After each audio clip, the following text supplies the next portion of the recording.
Welcome to Superstitions, Traditions, and Definitions. I'm Kristen, and today we are talking to Ernie C of Body Count, legendary guitarist, co-founder, twice nominated, once Grammy winning, picture hanging up in the Smithsonian. What, did I miss anything? No, that's more than enough, I believe. Okay, all How right. you doing today? I'm good. How are you? I'm good. I'm good on this LA day here. LA. I'm in Oklahoma, so we're Okay. finally Oh, getting okay. fall. Okay. We don't get seasons out here. So No, no, you get it's perfect weather all the time, I think. yeah, we get fire season, rain season. Those are the seasons. Okay, all right, all Earthquake right. season. Oh, that sounds fun. We have a tornado season. Oh, no, we missed that. I'm glad we missed Oh, that. darn. All right. Well, you want to tell us a little about yourself and your music and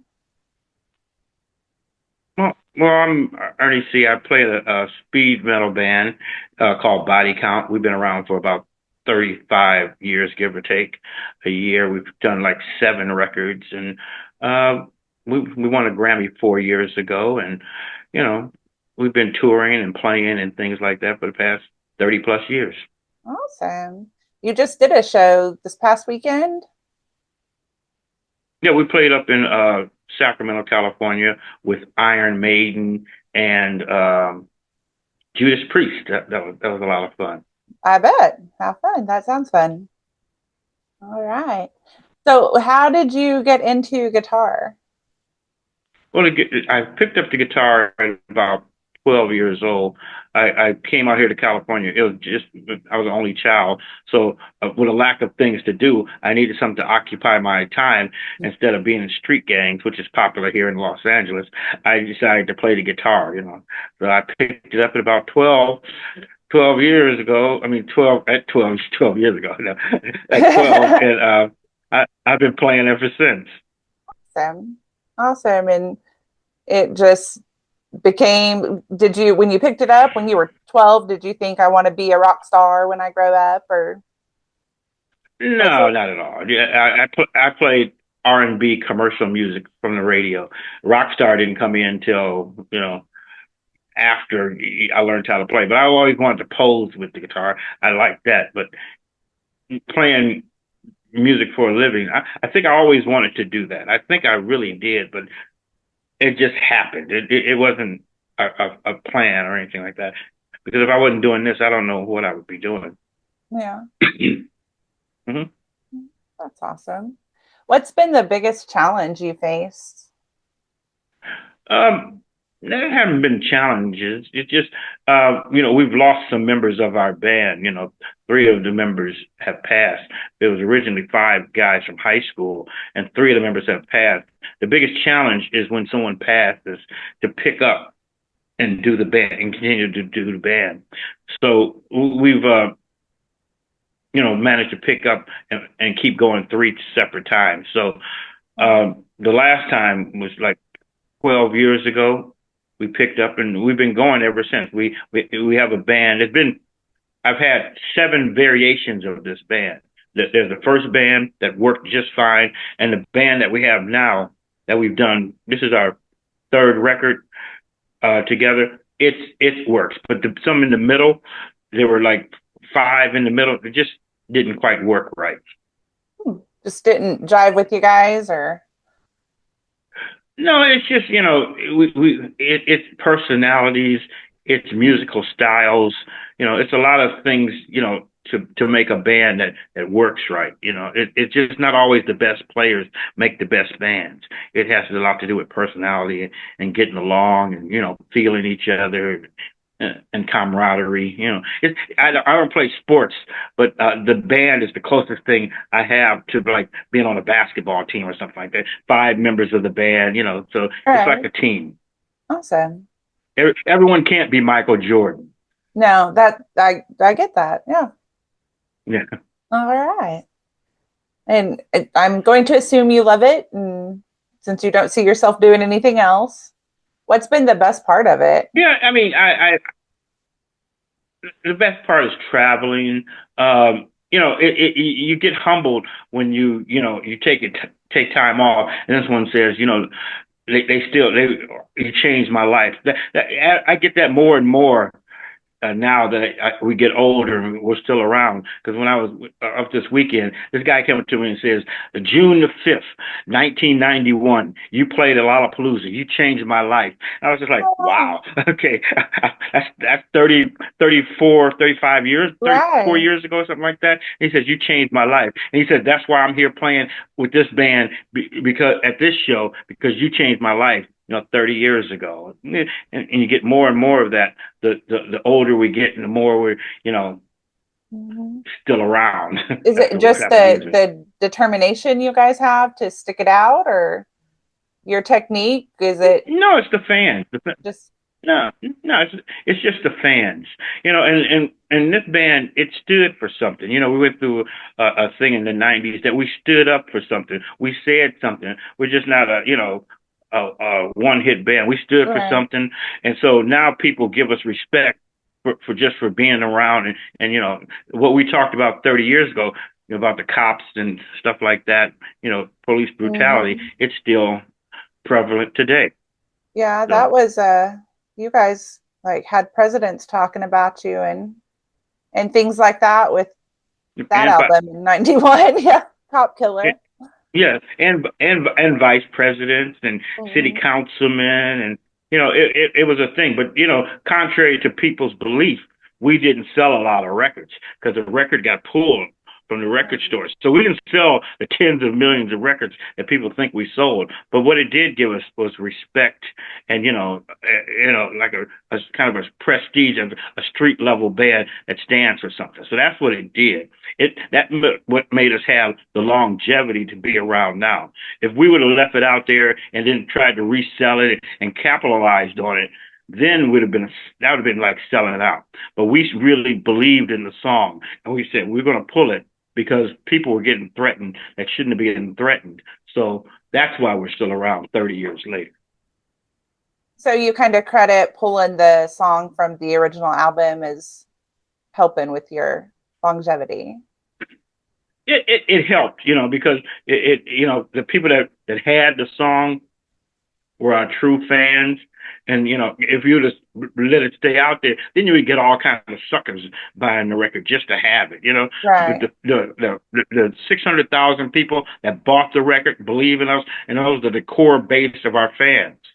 We have more fans now, but Yeah. that's the core base. You know, so yeah, by pulling it, it just made us look like we're not just in it for the money. It's not just a commercial thing, a gimmick, or something like that. Right. So Interesting. Interesting. What is there um any bands that like inspired you? You said R&B was where you well, started. what inspired me was, like Jimi Hendrix and Van Halen inspired me. Rush inspired me. Deep Purple, Led Zeppelin. Those bands that inspired me. And on this record, on a new record that's coming out, we get to play with Pink Floyd. Oh. We get to play with David Gilmour. He plays on Comfortably Numb. So they inspired us. The Wall is like one of the best records ever. Hmm. Awesome. Do you keep up with trends in your work or Not really. I listen to stuff, but it's like there's a blueprint for rock and roll that has nothing to do with pop music. You know what I mm, mean? Like excuse me, pop music follows trends. Like Taylor Swift, then there's trends that go on, Britney Spears, whatever. That's the trend. That's pop music. But what we do, Led Zeppelin, I mean, it's the same music. Still we play with Iron Maiden, and it's not really a trend. It's just an amplifier on 10 and a guitar. So that's what trend I follow. okay. All right. How do you have a lot of, fans that admire your work? Do you ever have people come up and not like your work? How do you deal with that? you know, not really, because we're kind of isolated. You know, people aren't going to buy tickets to come see you and say you suck. You know what I mean? Right. So we're kind of isolated. You know, like when we go to do interviews, it's people that want to, that like you. It's not we're not doing politics. So it's people Right. that like you. When you saw something you wanted to interview me, and people they call it because they want to talk to you. Not want to call up and say I want to do a I want to ambush. It's not complain. 60 Yeah. minutes, Yeah. Okay. Yeah, I want an ambush interview. Uh-huh. Yeah. Yeah, I get that. I mean, that is a politician thing, I'm sure. Don't really reach Yeah. out to your favorite rock star to tell them how bad they are, I guess. Every once in a while, we hear negative comments. Since this the internet. When I first started, there wasn't no internet. Everything was in print. You know what I mean? Yeah. So now you can get instant feedback from your fans.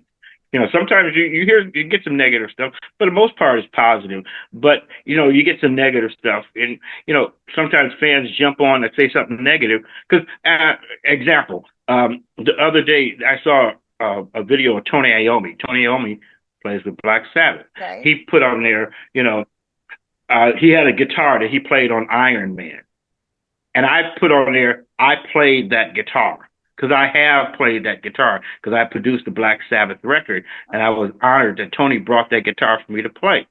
So I put on there I played that guitar in the comment section. And then someone comes in and says, "How do you play? How did you play that guitar?" And then a fan came and said, "That's Ernie C. He produced the record." I believe him when he says, he played the guitar because Tony's left-handed. I'm left-handed. He brought the guitar for me to play. So then the fans kind of came into your defense. So that was somebody being negative and being a troller and saying something Uh-huh. negative, and then your fans come in and kind of straighten them out and say, no, no, no, he's telling the truth. And then he said, how do you comment on something? A fan said this. How do you comment on something before you check out the profile of the person and see who they are? Right. Hmm. That's interesting. And you did when did you produce the Black Sabbath album? It was 1994, and it was a good experience. I got to deal with Sabbath. It wasn't Ozzy singing; it was a guy named Tony Martin. He sang, but they just reissued a box set of the record. It ended up of 5 records that he put in a box set. It ended up being the #1 box set in the world. Oh wow. That's awesome. Yeah, for 2 months ago or something like that, 3 months ago, Mm-hmm. it ended up being #1 for like 2 weeks. Oh, that's awesome. That's cool. And it's a box set, because people are buying vinyl again now. That's vinyl is back in, CDs are out. I'm with people. I like the vinyl. Yeah, vinyl is I back like in. So the sound of it. It just sounds better. yeah, so that's streaming. People are still buying the streams, but streaming is so. I remember getting records and reading the liner notes and things like that. Yeah. You can look at the words and all that Uh-huh. kind of stuff. So that's good that people are looking at vinyl again, so Yeah. kids can read the records. That was my favorite part as a teen, getting or cassette tape or a CD and opening and you have the Open, lyrics yeah, right there. You pull can out, sing with yeah, them, have your own little concert in your bedroom. yeah, exactly. Yeah. How do you measure success? Like you've been very successful. Do you feel that or do you feel like you just have to keep going harder or No, you got to keep going. You measure success. I don't know. That's an interesting question. I don't know. I don't measure success. I just measure success by being able to keep on going. So if you're successful, you'll keep on going. Because I don't know what happens when certain bands are like, oh, we're done as a band. We could be done because we get too old, but not while your career is going. While yeah. bands say, oh, it's enough, or when people don't. Success is when people buy tickets to see you. So that's success. Yeah, I've seen on Instagram, I follow Body Count on Instagram and have seen the pictures of the people at your shows and festivals. Like you got a crowd. There are. Yeah, we like playing festivals better than our own shows in some cases because festivals the people aren't necessarily there to see you. They might be there to see someone else, but they might see us and like us. So then we have a fan. That's how we got a lot of fans playing big festivals. There's 300,000 people there. They're not there to see us, but they might, you might get 10,000 or 20,000 that might end up in our, when we play and say, they're kind of cool. Then they start going backwards and so, they like us from this point, and then they start going backwards and saying, Mhm. "Oh, they've been doing this and that. Okay, now I'm a fan." So 30 years, you could have potentially what, about three generations probably of you have your That's a good originals question. Yeah, and yeah, now you have the original fans grandkids. as kids are coming in and Right, right. Yeah. So you get a lot of kids coming now. We get the 17 and 18-year-olds coming. So, their parents bring them and so on. that's awesome. You're influencing a whole new generation of folks with Yeah. It's like the Grateful Dead. They had generations coming to see them. yeah, yeah. How do you celebrate, I mean, your achievements? I really don't. You just keep on going. Just Celebration is like I don't know because like when we got the Grammy, we used to have Ice used to have a lyric on one of his records. He said it used to go and it's in the '80s. He says, "I'll never get a Grammy, so fuck the G. All I need is a crowd, MIC." And so then we got nominated for a Grammy. Then it's like, oh wait a second, we got nominated for a Grammy. Hold on. as it turns out, we're glad we got that. Yeah, we're not for a Grammy now. But the Grammy is just kind of saying it's not for the fans. The fans are Right. they have no idea or care less. But it's an industry thing. It's for the music business to say you're accepted. In the music business, you've been around, you're accepted, so you're part of the woodwork, and that's something. It's like they can't take. It's like winning a championship in a for baseball or something like that. You won it. They can't take it from you. And Right. we were that year we had the best metal song, That's supposedly. awesome. It was Bum Rush. Was Bum that? Rush, Yeah. and that's a song we don't even play live. It has it's like the most barely body count song there is. It's not hardcore. It's not nobody killing each other. Nobody's mad. Oh, that's funny. Hmm. What advice do you have? Do you give to people? Oh, musicians. Yeah, wanting to Or, enter this industry. I mean, it's got to be a hard industry oh, to it's a enter. hard business.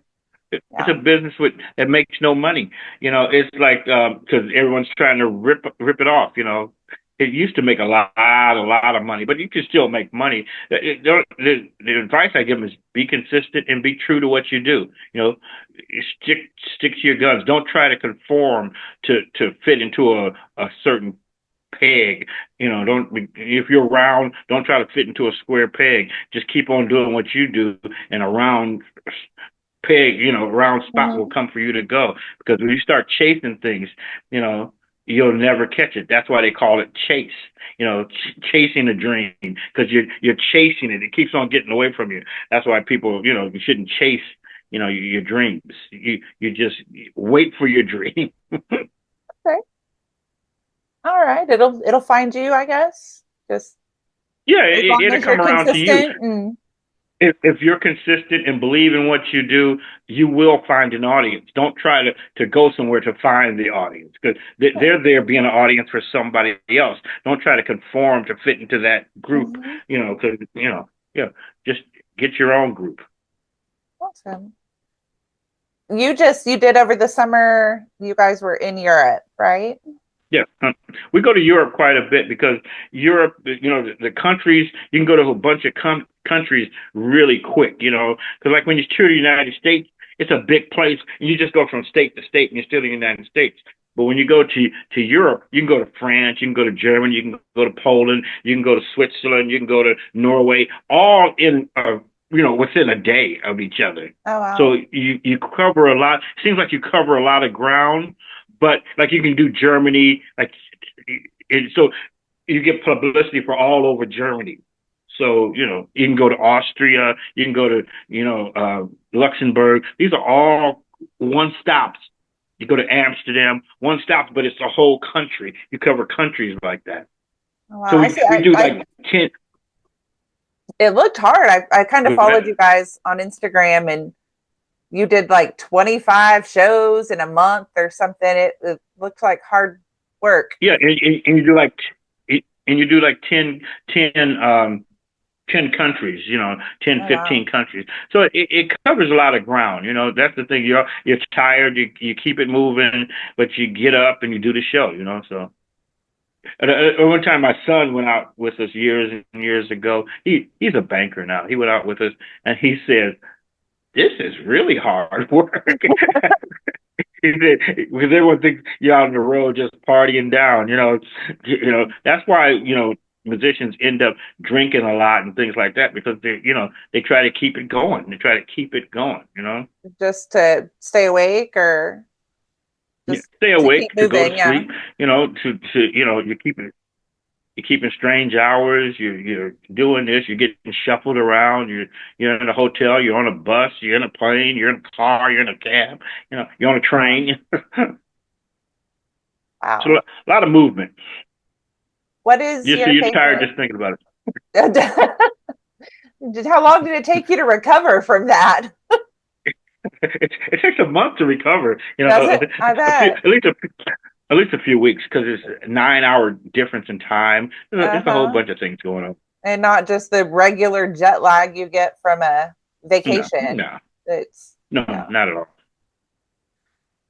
What's been your favorite, one of your favorite memories or some of your favorite memories? Um, I don't know. Just sometimes people end up on a stage. Dennis Hopper ended up on our stage one time, Oh, that's awesome. and so I thought that was kind of cool. Sinead O'Connor ended up on our stage one time. Duff McKagan ended up on our stage. Henry Rollins. I mean, that's what I kind of remember about playing. Just sometimes it's cool just to be there and be part of the get. I mean, I guess that would be you're up there playing your songs and look up and there's Guns N' Roses.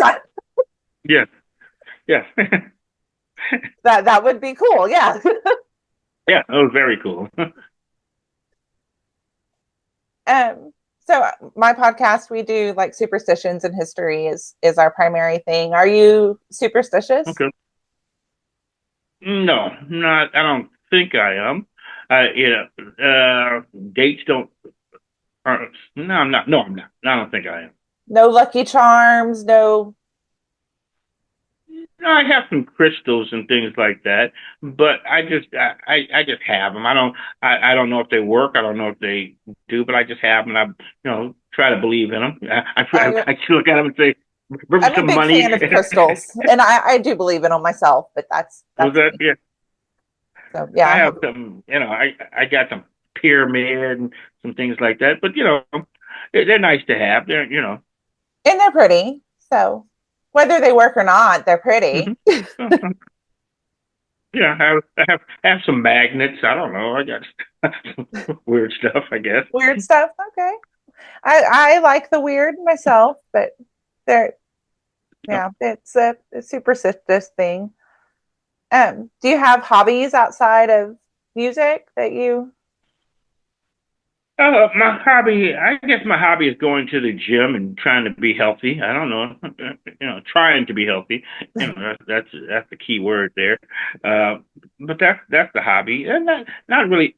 One time, I was having anxiety. I went to the doctor years ago, and he said take up a hobby. So I took up a bunch of hobbies in one day, and that made it more stressful, more stressful than what I was going there for. Because I bought a model plane, aircraft that you fly, and I crashed it. And, it was more stressful, than the stress. So I gave up hobbies. I have a hobby of playing cards.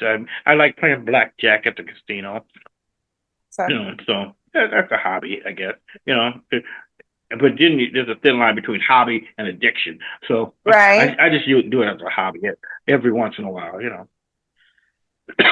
So awesome. Well, that's all I've got. all the questions I have. That's it. Yeah, that was it. Easy.